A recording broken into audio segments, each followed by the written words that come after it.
Morning class third. This is our English book, Real English, a multi-skill language course. So, dear students, last class में हमने chapter number 5 discuss किया था, जो कि एक festival के बारे में था, द डॉल्स फेस्टिवल। और कौन से फेस्टिवल की बात हुई थी यहाँ पे?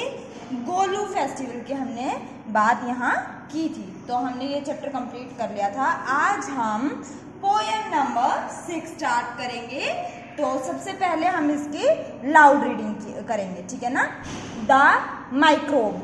तो माइक्रोब क्या होता है? छोटे छोटे, बहुत छोटे छोटे लिविंग ऑर्गेनिजम्स को हम क्या बोलते हैं? माइक्रोब, जिनको हम ऐसे तो देख ही नहीं सकते। छोटे छोटे बैक्टीरियाज होते हैं, उनको हम क्या बोलते हैं? माइक्रोब। जैसे कि अमरूद में मान लो कीड़ा होता है, तो वो भी एक तरीके का माइक्रोब है, पर हम उसको देख सकते हैं, ठीक है ना। थोड़ा ध्यान से देखेंगे तो वो हमें दिखाई देगा।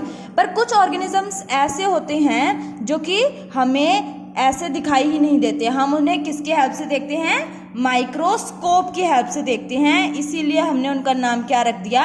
माइक्रोब रख दिया, ठीक है ना। यानी कि ये जो पोएम है किसी कीड़े मकोड़े के बारे में है, किसी लिविंग ऑर्गेनिज्म के बारे में है, जो कि बहुत छोटा है ना। तो सबसे पहले हम इसकी लाउड रीडिंग करते हैं।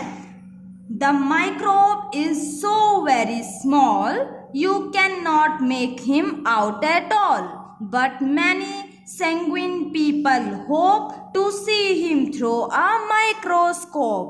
His jointed tongue that lies beneath 100 curious rows of teeth. His 7 tufted tails with lots of lovely pink and purple spots. एक बार दोबारा से रीड करेंगे, ध्यान से देखेंगे कौन से वर्ड को हम कैसे प्रोनाउंस कर रहे हैं। तो देखते हैं। The microbe is so very small, you can not make him out at all, but many sanguine people hope to see him through a microscope.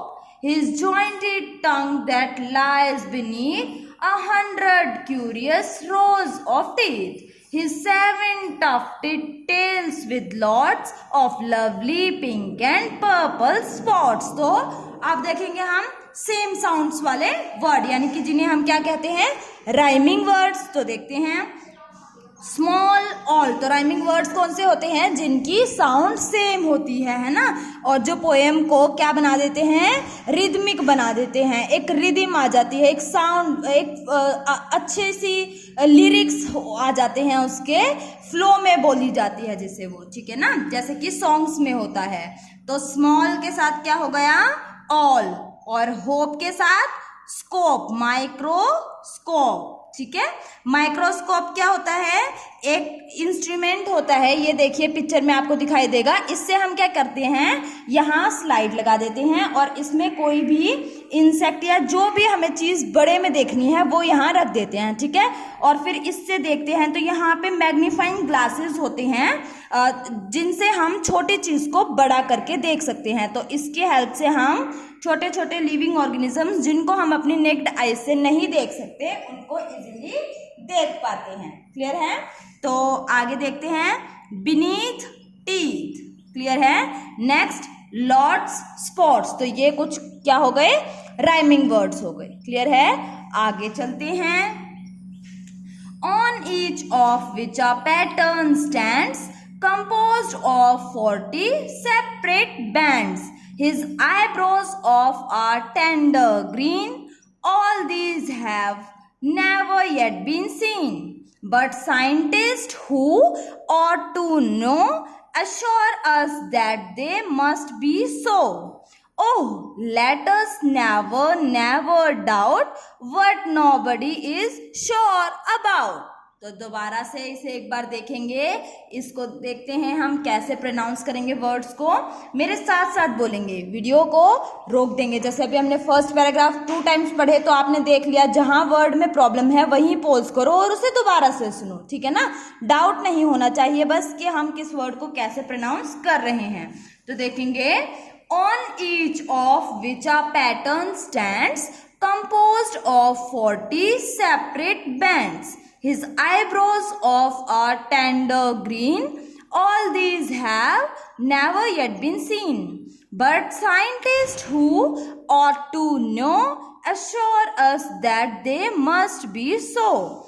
Oh, let us never doubt what nobody is sure about. So this is our poem The Microbe, ठीक है, written by Hillary बेलक. किसने लिखी है?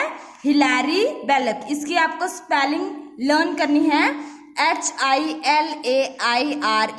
Hillary बेलक, BELLOC, ठीक है. तो ये हुई हमारी पोयम. अब हम इसमें भी राइमिंग वर्ड्स देखते हैं. Stands, bands, green, scene, no, so, doubt, about. तो लास्ट वर्ड ज्यादातर कैसे होते हैं? राइमिंग होते हैं. जरूरी नहीं है कि हमेशा राइमिंग हो, पर मोस्टली राइमिंग होते हैं. तो राइमिंग वर्ड्स कौन से हुए जिनका साउंड सेम है? जैसे स्टैंड्स, बैंड सेम आया, ग्रीन, सीन है ना, सेम आ गया, no, so, doubt, about, out, out है ना, ये वाला साउंड आ रहा है. तो ये हो गए राइमिंग वर्ड्स. अब हम देखते हैं मीनिंग्स. तो माइक्रोब, माइक्रोब क्या होता है?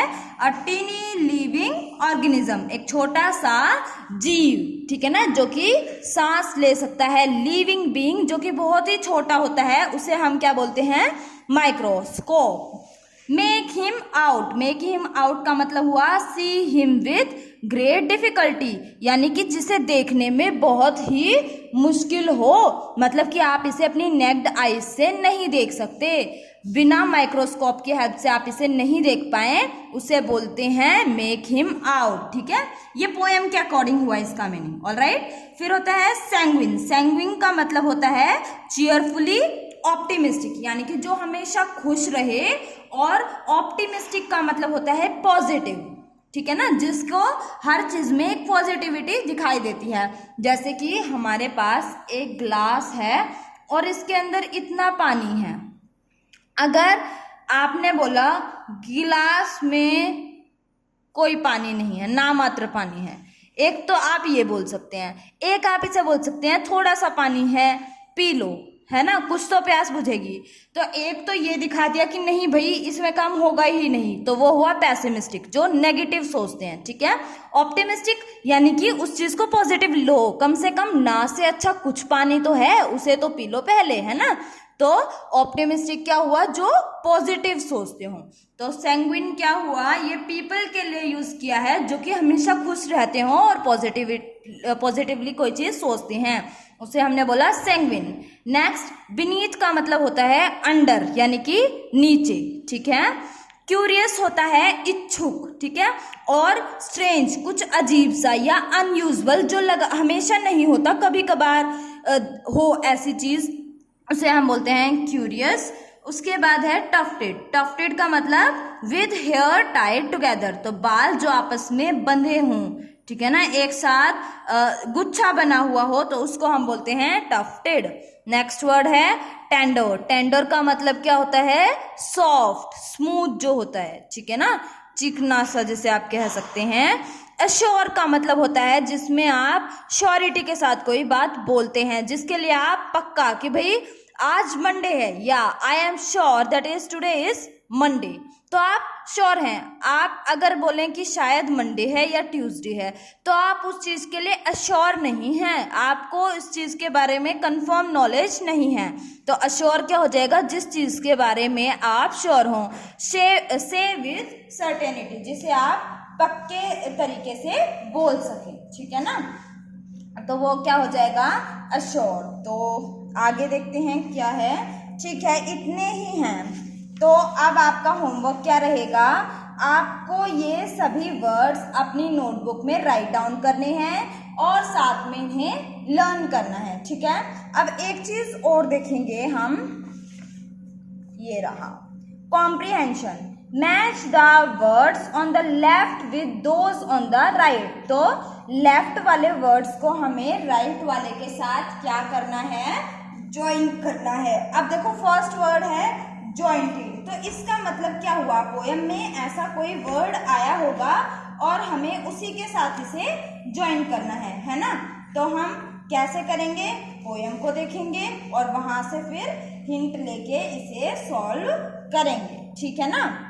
तो देखते हैं, देखो हमने एक वर्ड पढ़ा जॉइंटेड था, आई थिंक, देखेंगे जॉइंटेड, तो ढूंढेंगे जॉइंटेड वर्ड कहाँ है। तो ये रहा जॉइंटेड, और जॉइंटेड के साथ क्या है, टंग, यानी कि जुड़ी हुई जीभ, उसकी बात की गई है। तो अब हम दोबारा से पीछे आएंगे और देखेंगे जॉइंटेड के साथ टंग मिल गई तो हम उसे मैच करेंगे। क्लियर है। तो आपको बिना स्केल के काम नहीं करना है। यहाँ रखो टंग पे और जॉइंटेड पे, और इसे हम स्केल की हेल्प से मैच करेंगे। बिना स्केल के काम नहीं करेंगे, गंदा लगता है, ठीक है ना। तो सुंदर काम करें ताकि चेकिंग में भी आसानी हो और आपको याद भी रहे। Next word is tufted. तो टफ्टेड वर्ड हम पहले पोयम में ढूंढेंगे। तो यहाँ दिखा मुझे टफ्टेड टेल्स, यानी कि टेल कैसी है, टफ्टेड। और टफ्टेड का मतलब क्या था कि जिसके ऊपर बहुत सारे बाल हैं, इकट्ठे हो रखे हैं जो, है ना। तो अब हम यहाँ देखेंगे टफ्टेड के साथ टेल, ये रही टेल, तो इसे हम कर देते हैं मैच। ये रहा टफ्टेड और ये रहा टेल, ठीक है। स्केल की ही हेल्प से मैच करेंगे, ऐसे नहीं करेंगे। नेक्स्ट वर्ड हम देखते हैं। नेक्स्ट वर्ड क्या है हमारा, 100। तो 100 के साथ देखेंगे क्या है। पहले तो 100 ढूंढेंगे कहाँ है, तो मुझे तो नहीं मिल रहा, आप देखो, क्या पता आपको मिल जाए। ओके, स्टार्टिंग से ही देखना स्टार्ट करते हैं। ये रहा 100 क्यूरियस रोज। तो देखते हैं 100 के साथ क्यूरियस वर्ड है या रोज वर्ड है या टिथ वर्ड है। तो रोज ऑफ टिथ, ठीक है ना, क्या है, रोज ऑफ टिथ। तो हम इसे मैच करेंगे 100 के साथ, और स्केल की हेल्प से मैच कर रहे हैं हम इसे, ठीक है ना। तो ये हुआ हमारा 100 के साथ रोज ऑफ टिथ। क्लियर है। नेक्स्ट हम देखते हैं पिंक एंड पर्पल। तो पिंक एंड पर्पल मैंने देखा था यहाँ। तो पिंक एंड पर्पल के साथ क्या है, स्पॉट्स। तो देखेंगे क्या यहाँ स्पॉट्स गिवन है। तो फर्स्ट ही मुझे स्पॉट्स मिला, तो पिंक एंड पर्पल के साथ हम मैच कर देंगे स्पॉट्स को।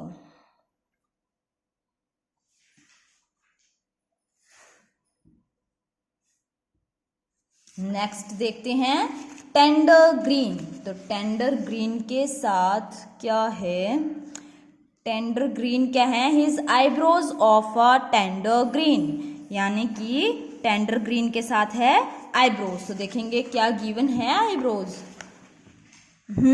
ये रही। तो अब हम इसे भी मैच कर लेंगे।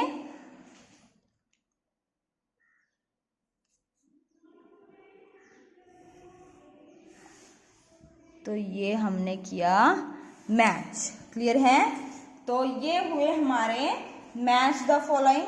लेफ्ट वर्ड को हमने राइट वर्ड के साथ ज्वाइन किया। किसके बेसिस पे, पोएम में इन वर्ड्स को ढूंढा और उनके साथ कौन से वर्ड थे उसके साथ हमने इसे मैच कर दिया। ठीक है। क्वेश्चन आंसर हम इसके कल डिस्कस करेंगे। अभी मैंने आपको सिर्फ पोएम रीड करवाई है, समझाई नहीं है। तो आपका होमवर्क क्या रहेगा, ये सभी वर्ड्स अपनी नोटबुक में राइट डाउन करेंगे और साथ में लर्न भी करेंगे। ठीक है। सभी के मैंने मीनिंग बता दिए हैं। उसके बाद आप क्वेश्चन नंबर 1, ये तो बुक में ही करना है, नोटबुक में नहीं करेंगे इसे, पर स्केल की हेल्प से करेंगे। ठीक है ना, पेंसिल और स्केल से करेंगे। ऐसे ही रफली मार्क नहीं करनी है लाइंस। ठीक है। तो दैट्स ऑल फॉर टुडे। आज के लिए बस इतना ही। Thank you and have a nice day.